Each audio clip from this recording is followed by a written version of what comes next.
Olá pessoal, queridos amigos, estamos chegando aqui com mais um vídeo no nosso canal Professor Janildo Bezerra. Desta vez eu gostaria de falar a respeito de um assunto que eu não ainda falei neste canal, mas eu gostaria de emitir a minha humilde opinião. O assunto hoje é política, processo eleitoral deste ano, que resultou na elegibilidade do capitão Bolsonaro, Jair Bolsonaro.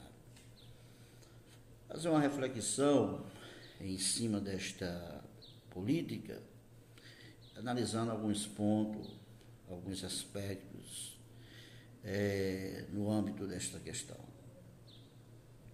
E gostaria de trazer um título, para esta reflexão, dizendo: esperança. Evidentemente que para milhões de brasileiros, Bolsonaro representa a esperança, representa a mudança que o Brasil precisa. É verdade, 57 milhões de brasileiros acham que Bolsonaro realmente representa o sonho, a esperança, a expectativa de tirar o Brasil, de levar o Brasil ao topo. Mas será que efetivamente Bolsonaro é esta esperança, representa esta esperança? E por que a maioria dos brasileiros assim acredita? Primeiramente, gostaria de falar a respeito do porquê. Primeiramente, nós podemos entender esta questão em cima de, muito simples, em cima de os escândalos de corrupção, o impeachment de Dilma, que se encontra no nosso país, e o discurso de Bolsonaro antipetista, o discurso contra o PT, acusando o PT como responsável por todas estas mazelas em que o país se encontra. Ele trabalhou muito bem essa questão. Nós podemos perceber que sua vida, como seu mandato de deputado, foram baseadas no discurso político, da crítica, da hostilidade, do incentivo, do estímulo ao ódio ao PT. O brasileiro a acreditar que ele seria o escape, a alternativa para o país. Mas será que apenas o discurso antipetista, apenas a hostilidade ao PT, constitui um homem, torna um homem apto a ser tido como âmbito de perspectiva de mudança de um país? Será que realmente ele é um defensor, realmente um defensor da anticorrupção? Este processo anticorrupção, juntamente agora com o ministro, o ex-juiz federal Sérgio Moro, se nós analisarmos a prática do Bolsonaro, essa atitude dele, nós vamos ver que nada mais é do que uma farsa, do que uma mentira. Por quê? Porque um homem que se julga ser honesto e que realmente quer combater a corrupção, ele não se detém apenas no discurso político. Ou seja, quem é contra a corrupção, ele é contra todos os corruptos, ele não tem parcialidade.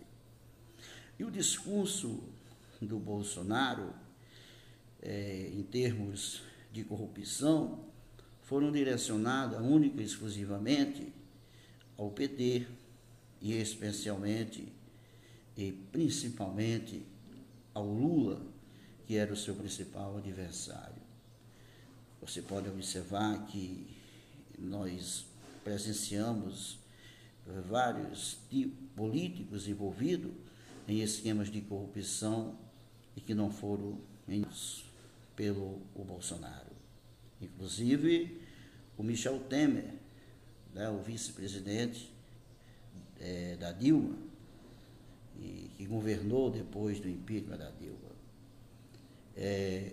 Inclusive, em certas ocasiões, ele chegou até a elogiá-lo, dizendo que era um homem competente, que era um homem que sabe o que faz, mesmo ele sendo envolvido na corrupção. Antes, pelo contrário, depois que o Temer assumiu, ele, como deputado federal, ele continuou falando única e exclusivamente do PT, embora o PT não tivesse mais no brasileiro. Pelo contrário, vejo como um risco, principalmente pelo seu caráter, pelo seu despreparo, pelo seu discurso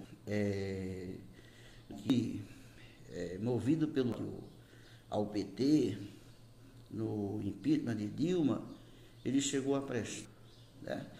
Um homem carrasco, um homem que foi um exemplo de tudo quanto a gente possa dizer de ruim, né? Torturou várias pessoas durante a ditadura militar. O seu ódio, a sua indignação, a sua revolta contra o Estado, tenha cometido seus erros, e ela cometeu, assim como o Lula, mas ele não, preferiu o ódio. Aquele discurso onde ele homenageou a Ustra e finaliza dizendo que ele era o terror de Dilma Rousseff. Isso numa tentativa de desmoralizá-la, numa tentativa de desestabilizá-la, fruto do ódio. Não que ele quisesse por fim a corrupção, mas pelo seu desejo de vingança, pelo seu desejo de ódio que ele criou ao PT, pela inveja dele, principalmente ao presidente Lula, que apesar de ter também seus erros, mas que foi, sem dúvida nenhuma, o maior presidente da história do Brasil. Dominado pelo ódio, fez política em cima da austeridade, em cima do antipetismo, levando as pessoas a odiar o PT pelos seus erros. Portanto, não acredito que ele seja a esperança, antes pelo contrário, acho que seja um risco para o nosso país, principalmente porque ele não raciocina antes de falar, acha que pode falar tudo quanto quer. Quantas vezes ele não se pronunciou contra os direitos dos trabalhadores, quantas vezes ele não pronunciou de forma, digamos assim, de forma aviltante contra os movimentos sociais, chamou os sindicatos de uma minoria miserável, que só servia para desgraçar a vida das pessoas. Os sindicatos são várias situações. E, por último, ele